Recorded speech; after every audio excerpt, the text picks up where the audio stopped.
Hi, this is Piero, Technical Director of SecPoint. I'm glad to introduce the new firmware 22 of the protector. With this firmware, we have added a new important feature, the vulnerability scanner.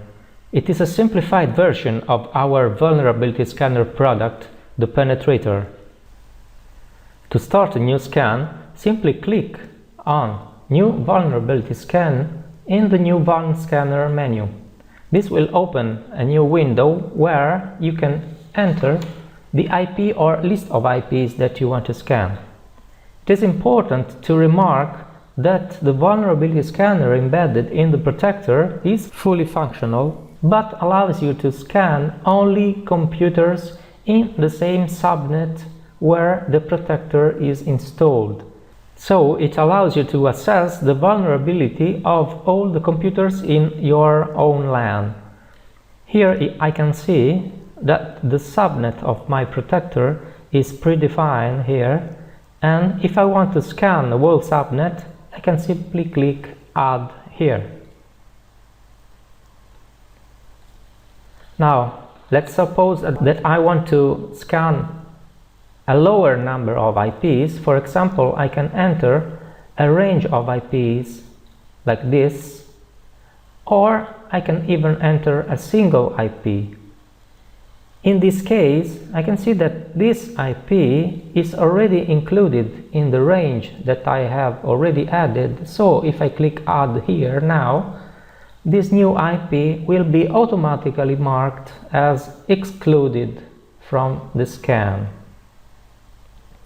Now I can click Start Vulnerability Scan and the scan will immediately start.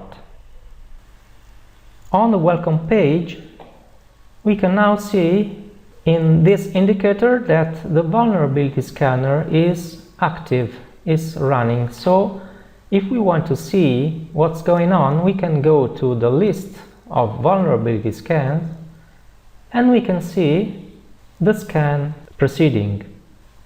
The protector automatically checks if a node is online or not, and if a node is found as being offline, the scan is not performed on that IP. In this case, we have one only IP available for scanning.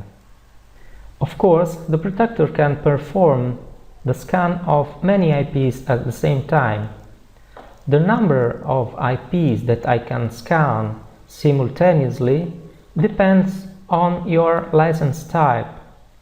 In this case, my license is for 10 users, and this means that I can scan at most 10 IPs at the same time. If I want to scan more than 10 IPs, I can, but there will be at most 10 scans running at the same time. As soon as the protector completes the scan over one IP, it will start scanning the next one. When a scan is complete, you have a set of options here available through these icons. For example, you can repeat the same scan, or you can have a one-page scan summary in PDF format. Here we have an example.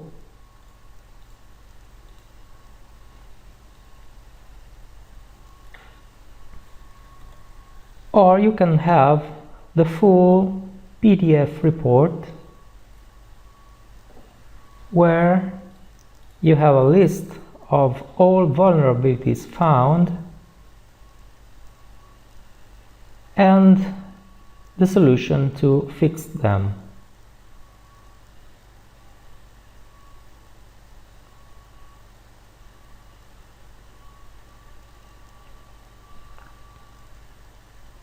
To increase the monitoring capabilities of the protector, we have added a set of new charts. These new charts can be set up in the advanced menu, set up homepage charts. Here you can see the list of all available charts that you can have in the home page. The new charts are in the lower part of the list, so we can have the CPU monitor over last 24 hours or 60 minutes, emails received last 60 minutes or spam in the last 60 minutes, or we can also have the incoming mail queue in the last 24 hours or 60 minutes. Now I will enable all of these new charts, and now here we will see the result. Here we have the CPU monitor over the last 24 hours or 60 minutes. Here we can see that there has been a peak in the CPU, which is corresponding to the moment when I have started a new firmware update. Then we have emails received last 60 minutes. Now I have a low number of emails, spam, then the length of the email queue over 24 hours and 60 minutes. The same charts are also available for the anti-spam login page. Here, if I click on Publish Charts to Login Page, I will access the same page as before, where I can set which charts I can publish to the anti-spam login page. For example, maybe I want to publish the spam rate, for example, by hour of day or received in last 60 minutes, and every user that is going to log in to the anti-spam page is going to see those charts on the login page. For example, I will go to the login page, and here we have those two new charts. By default, users with an email address in the domains managed by the protector can create their own anti-spam account. They just click here and they have the possibility to create their own account and log into the anti-spam pages. If the network manager wants to avoid this, there is a new function that allows you to disable users to create their own anti-spam accounts.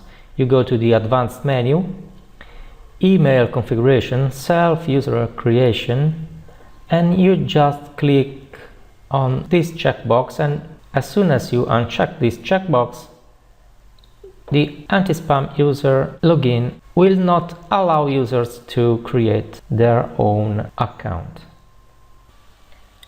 More information about this release of the protector can be read on the release notes document that you can download from our website.